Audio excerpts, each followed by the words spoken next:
এইফালে বানপানীয়ে পুৰা জুৰুলা কৰি দিলে। এয়া কলগছ চলগছ সকলো মাৰি নিছে চাওকচোন, বাৰীৰ বস্তু আৰু গৰু বান্ধিবলৈও ঠাই নাইকিয়া হৈছে। এইফালে একদম হয় তাৰ বেৰৰ ওপৰলৈকে পানী উঠি গ'ল, চোতাল পৰা ফুল। আৰু এইফালে ককাইদেউ বহি আছে। এয়া ককাইদেউহঁতৰ ঘৰখন দেখাই দিছোঁ।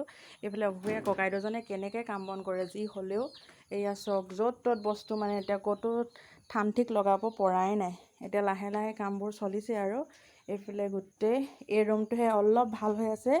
এই ৰুমটো পূৰা একদম পথাৰৰ দৰে হৈ গ'ল। এইটো ৰুম একদম পানী পূৰা ওপৰলৈকে ইয়ালৈকে আধালৈকে উঠি গৈছিলে। ইয়াৰ এইটো ছাইড গোটেই এইবোৰতো ভাল হোৱাই নাই। এইবোৰ কিমান দিন লাগিব ভাল হ'বলৈ মানে নাজানো আৰু এইবোৰ কেতিয়া ঠিক হয়। এইটো ৰুম পূৰা একদম পথাৰৰ দৰে হৈ গ'ল। আৰু এইটো ৰুম অলপ অলপ ভাল হৈছে বাৰু, যেনে তেনে মানুহকেইটা সোমাই থাকিব পৰা হৈছে বাৰু এইকেইটা ৰুম। এইফালে এতিয়া বস্তু মানে য'তে ত'তে যেনেকৈ তেনেকৈ ওলমাই থৈ দিছে আৰু এই দুটা ৰুম যেনে তেনে অকণমান ঠান ঠিক হৈছে। আৰু এই ৰুমটো দেখিলে মানে কি ক'ম, এই ভিতৰখন দেখা মাত্ৰকে মানে মোৰ গৰম হৈ যায় আৰু এইখিনি ভাল হ'বলৈ বহুত টাইম লাগি যাব।